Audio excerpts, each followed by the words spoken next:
지금은 어떠한 장면도 컴퓨터 그래픽으로 가능한 세상이 되었지만 불과 몇십 년 전만 해도 하나의 장면을 찍기 위해 온갖 기발한 방법들이 동원되었습니다.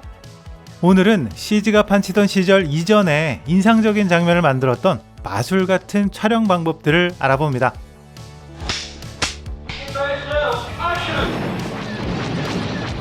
1977년 개봉한 스타워즈는 당시 영화 촬영 기법에 큰 변화와 발전을 가져온 작품입니다. CG라는 개념조차 없던 시절, 오직 실제 기술과 카메라 트릭으로만 이렇게 멋진 우주와 SF 세계관을 표현해냈는데요. 한 프레임 한 프레임 필름 위에 손으로 그려넣은 라이트세이버를 비롯해서 피사체 위의 배경을 그림으로 대체한 매트 페인팅 기법은 지금 봐도 정말 신기할 따름입니다. 그런데 제가 진짜로 이걸 어떻게 찍었을까 궁금했던 장면이 하나 있었습니다. 바로 루크 스카이워커가 지면 위를 약간 떠서 날아가는 랜드 스피더를 타는 장면이었는데요. 사막을 질주하는 이 장면에서 분명 바퀴가 없이 지면을 떠서 날아가는데 컴퓨터 그래픽 없이 이런 장면이 어떻게 가능했을까요? 기본적으로 잠깐 주행하는 장면에서는 원형 크레인 끝에 차량을 설치해서 회전하면서 촬영하기도 했었는데요. 이 장면에서는 유독 직선 주행 느낌이 오래 가기 때문에 이 방법으로 촬영한 건 아니었습니다. 이 촬영 방법의 비밀은 일단 바퀴가 달린 소형 차량 위에 랜드 스피더의 외관을 입혀서 실제 사막에서 주행한 장면을 촬영한 겁니다. 문제는 이 바퀴를 가리는 일이겠죠. 이 바퀴를 가린 방법, 바로 거울이었습니다. 차량 아래쪽에 비스듬한 거울을 설치해서 모래가 비치게 함으로써 이렇게 정말 바퀴가 없는 차량처럼 보이게 되는 거죠. NG 장면을 보시면 달리던 차에서 거울이 바닥에 닿으면서 부서지는 모습을 확인할 수 있습니다. 제가 영상 인트로에 마술 같은 촬영 방법이라고 말씀드렸는데 진짜로 마술에나 나올 법한 거울 트릭이 영화 촬영에 사용되었네요. 거울 얘기가 나온 김에 거울과 관련된 문제를 하나 드리겠습니다. 크리스토퍼 놀란 감독의 인셉션에서 아리아드네가 거리 한복판에 있는 거울을 움직이는 장면이 있습니다. 이 장면에서 카메라는 어디에 있을까요? 물론 논리적으로 생각해보면 코브의 뒤편 어딘가에 카메라와 카메라맨이 거울에 비쳐야 하지만 어디에도 보이지 않습니다. CG보다는 실제 특수효과를 선호하는 크리스토퍼 놀란 감독의 특성상 이 장면 역시 실제로 찍지 않았을까 하는 합리적인 의심을 해볼 수 있는데요. 만약 그렇다면 카메라를 숨긴 것도 실제 트릭이었을까요? 이 촬영 방법의 비밀은 의외로 컴퓨터 그래픽이었습니다. 거울에 비친 카메라와 촬영 스텝들을 CG로 지워낸 건데요. 그런데 놀라운 사실은 이렇게 지워낸 CG 이외의 모든 장면은 실제로 촬영한 장면이라는 사실입니다. 실제 에펠탑이 보이는 다리에서 촬영했고요. 가로 길이 5m, 무게가 무려 2.5톤에 달하는 대형 거울을 실제로 제작하고 이를 실제로 설치해서 배우가 움직이면서 촬영한 장면이라고 합니다.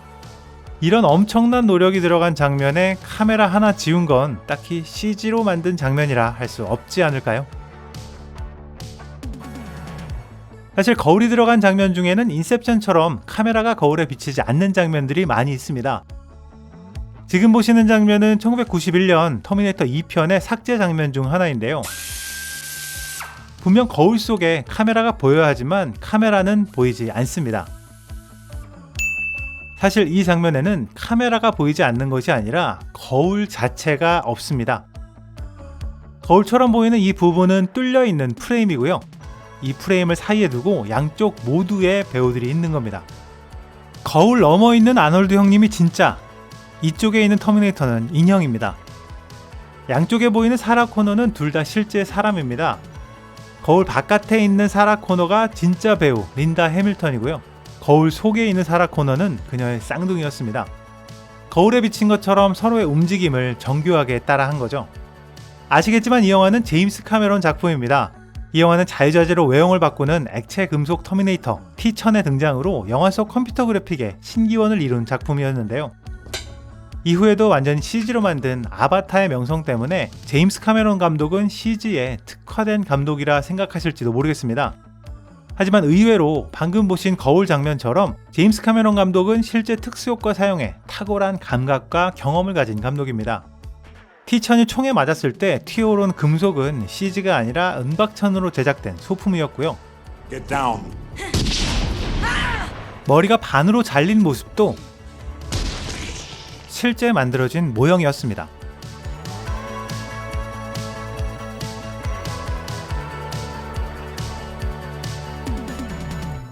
제임스 카메론이 T-1000의 원형이 될 컴퓨터 그래픽을 사용했던 영화가 1989년 어비스였습니다.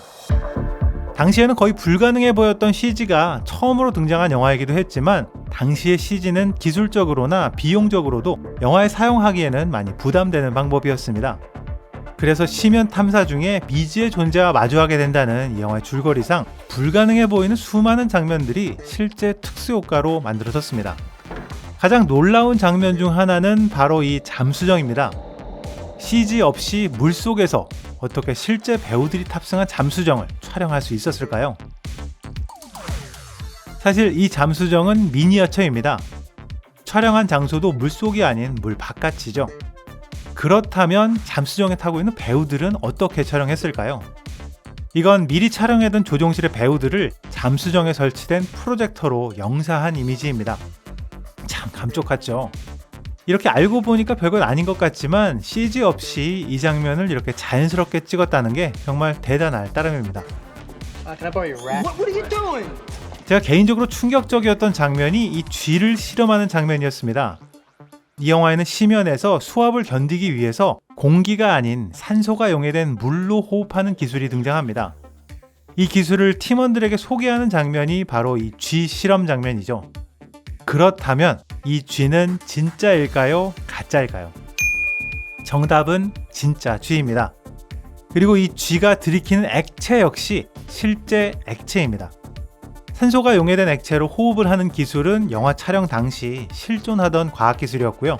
동물을 대상으로 한 실험이 완료된 상태였기 때문에 과학자들의 자문과 도움을 받아서 실제 이 기술을 시연하고 거의 다큐 수준으로 촬영한 장면이 바로 이 장면입니다.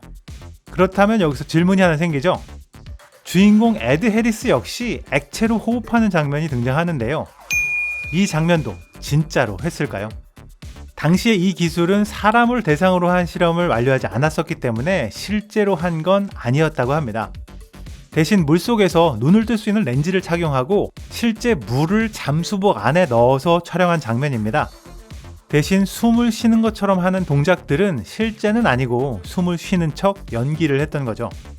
이 장면이 워낙 위험했기 때문에 컷사인이 나고 나서 물을 빨리 빼내기 위해서 헬멧의 전면부를 열 수 있는 특수 구조로 설계했고요.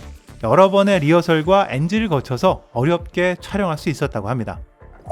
어비스는 상업적으로 성공한 영화는 아니었지만 제임스 카메론 감독의 가능성을 보여주는 작품이 되었습니다. 이후 이런 실험적인 영화를 바탕으로 터미네이터 2편을 만들 수 있었던 기초가 되었고요. 이런 실제 특수효과들의 아이디어와 다양한 경험이 아바타에 사용된 CG 기술의 바탕이 되었습니다.